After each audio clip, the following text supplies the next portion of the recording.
Hey guys, Moms Against Medical Bullying. I'm going to read from this book, The Greatest Lie on Earth. It's a pretty decently thick book, but I like it so far. It has the print is really nice and it's not too tiny, which is cool. So anyway, I'm just going to read a little bit in this book. Here goes. I'm reading on page 12. That's where I'm going to start. So, he says, like communism, Darwinian evolution is necessarily atheistic and cannot stand if the authority of the Bible is accepted. The Bible makes it clear that God created man in his image, not after the image of an ape. In quotation, so God created man in his own image, in the image of God created he him. Male and female created he them. End of quote. Genesis 1:27. Heliocentrism destroyed the landmark of geocentrism. Heliocentrism laid the groundwork for Darwinism. Once Darwinian evolution settled in, it was time for the planting of Marxist communism. Ooh, an ant.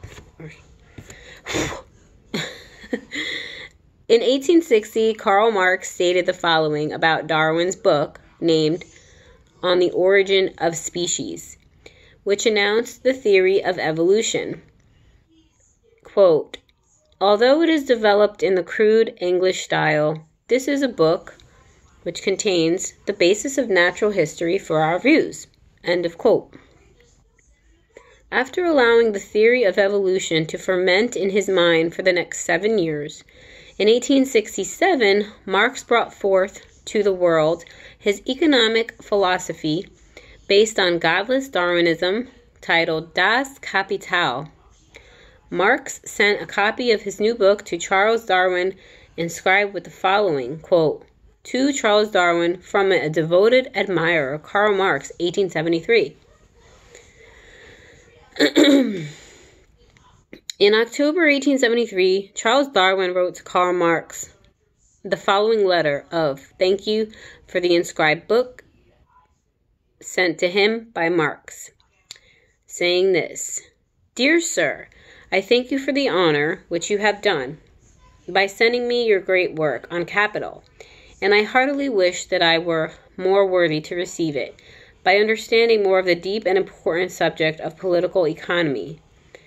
Though our studies have been so different, I believe that we both earnestly desire the extension of knowledge, and that this is, in the long run, sure to add to the happiness of mankind.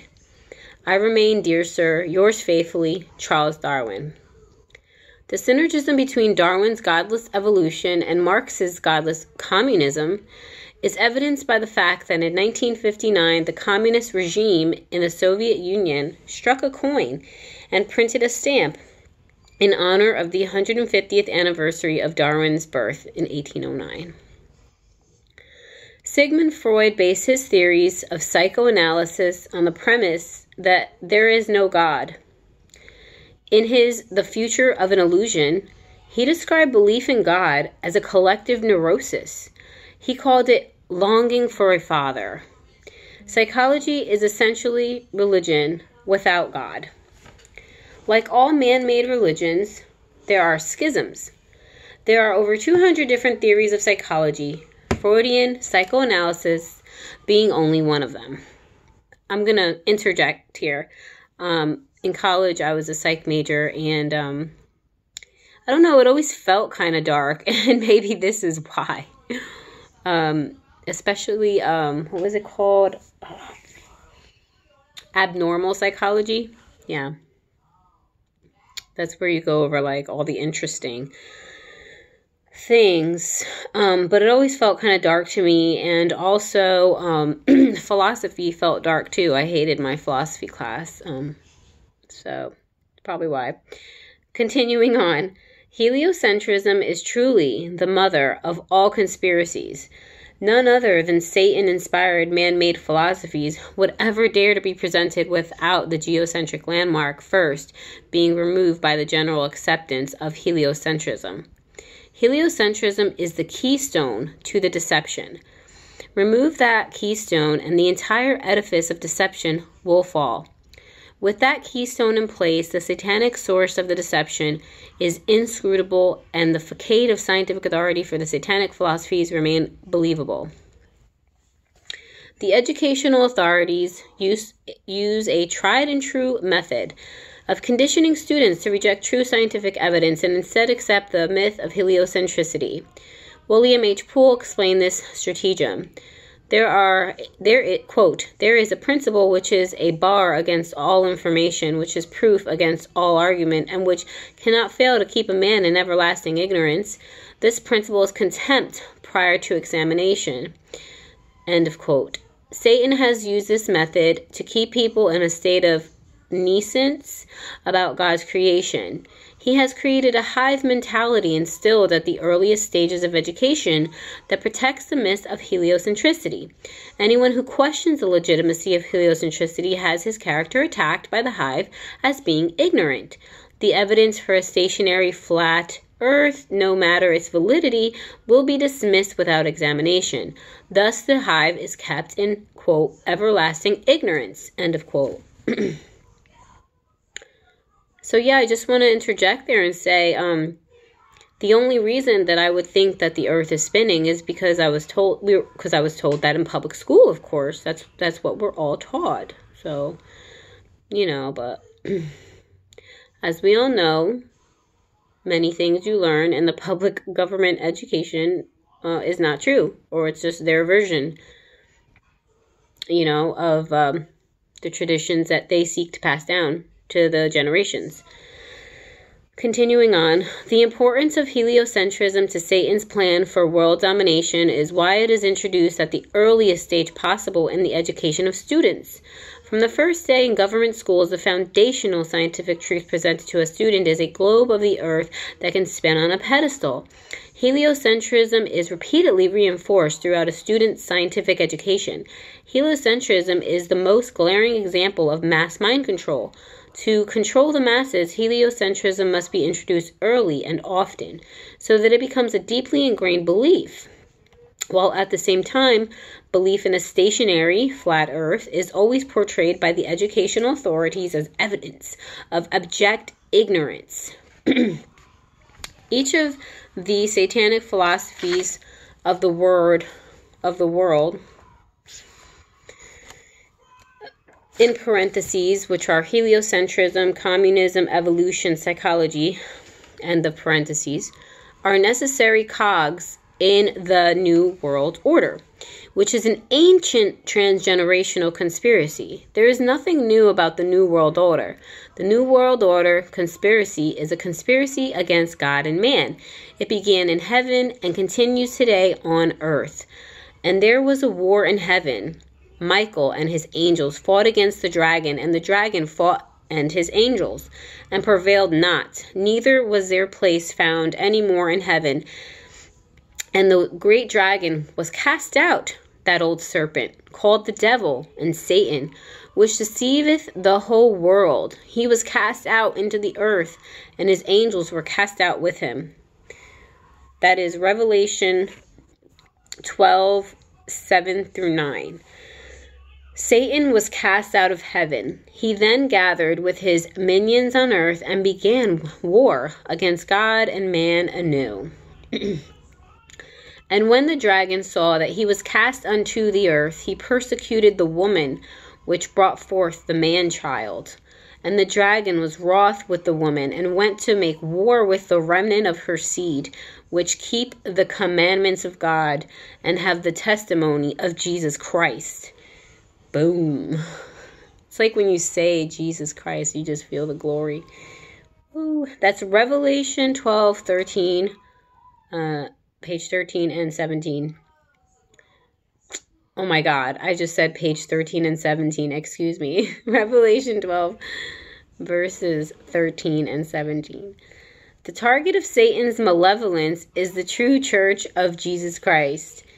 Satan has a secret army of devil-possessed adversaries of Christ who do Satan's bidding and working to suppress the gospel of Jesus Christ and enslave the world. In order to achieve those ends, Satan must control the minds of the masses. He must enslave our minds before he can enslave our bodies. Heliocentrism is the foundational belief for enslaving the minds of men. Satan's goal is a world government under his control. His minions call it a new world order. One of Satan's minions is President George H.W. Bush. In his January 29, 1991 State of the Union speech before a joint session of Congress, President Bush brazenly announced his efforts toward achieving a new world order. Quote, "What is at stake is more than one small country. It is a big idea, a new world order, where diverse nations are drawn together in common cause." End of quote. Aren't we seeing that today, guys? That's crazy, right? Diverse nations drawn together for a common cause. That's what this Trojan horse has been like since it's similar. And, this is the Trojan horse is a world thing, right? It's not just America. It's not just China. So, yeah, that's interesting. Let's see here. He says, Asa Blagden stated that, quote, "If a lie is only printed often enough, it becomes a quasi-truth. And if such a truth is repeated often enough, it becomes an article of belief, a dogma, and men will die for it." End of quote. Heliocentrism has become the dogma of our world today. The purpose of the heliocentric model is to hide the existence of God. This book will only prove that heliocentrism is false. It will go further and prove that God created a stationary flat earth that is the center of his creation, just as stated in the Bible. You will come to understand that God is real and he is watching. So that was just the introduction, some of the introduction. There was many pages before that, but that's all that I wanted to share for right now. And then I guess everything else is going to get into the meat and potatoes of everything. And I already read the table of contents, but he's gonna hit a lot of different topics. NASA pictures of a spherical Earth. Google Earth is not a globe.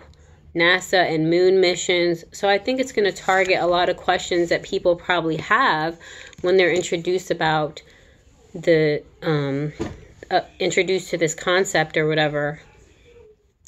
So I just want to also say lastly that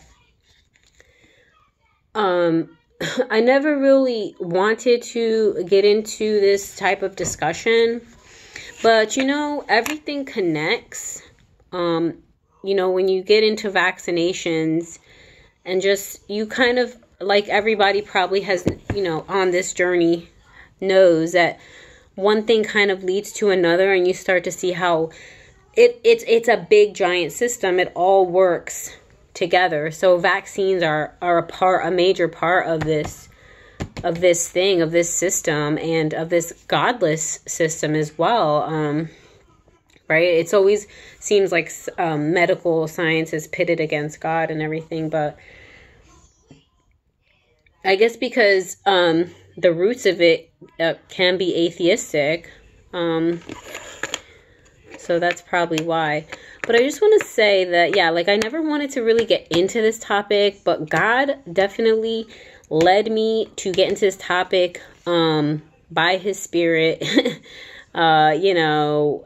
and he had me, like I've said in my other videos, he had me starting to read Genesis 1, and I thought, why am I so drawn to reading Genesis 1 right now? This is odd. And the more I just kept meditating on Genesis 1 and chewing on it and reading it, I was realizing that, that, wow, first of all, the sun is inside of the firmament, the moon is inside, the stars are inside. It doesn't really say anything about God creating other planets, unless somebody can point that out. But yeah, so the stars, the moon, the sun are within the firmament. They're not outside. of it. They're not outside of, you know, our world or whatever. The sun moves, you know. I observe that the sun moves. I don't move. You know, the land isn't moving. The sun is moving. So those are just some things that I just started to see on my own, and by reading the Bible, and by reading that the firmament separates the waters below from the waters above. And I was like, wait a minute here, this is strange. Like, this is what this really says. And I think that before, when I used to read Genesis 1, I just kind of skimmed over it and didn't really understand it, or didn't really care, or something like that. But the more I kept reading it, the more I was like, oh wow, yeah, that definitely says water above the firmament. So yeah. Yeah, nothing is settled. And when you understand that there is a system that we're brought up into, you know, that has a lot of deception, you kind of just relax and don't jump down people's throats when they present other ideas, because yeah, there's a lot of deception in the world. So, you know, why shoot people down? Why attack someone? Why call someone ignorant? That just shows your ignorance. You know, like when you bring this topic up to people, if they want to like attack you right away or laugh, what they're saying is, I'm ignorant and I don't understand why I believe the earth is spinning. I just know that that's what I've been told, and that's what kind of makes sense to me because that's what I've been told. And that's what I believe. So they laugh because they don't really have much to say. You know, and a lot of people say, well, you know, if the earth is flat, then like, why don't we fall off? But they're thinking that outer space exists. So, yeah, like, if there was a piece of land just floating in outer space, you would think that, like, you would fall off of it or something.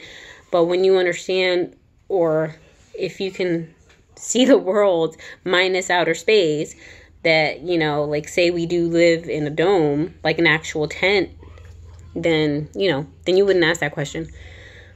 But, yeah, if you see yourself floating around outer space, like, you know, you just came out of the Big Bang Theory, then I can see why that question would be asked. So anyways, I just wanted to share that again. And that's it, guys. Bye.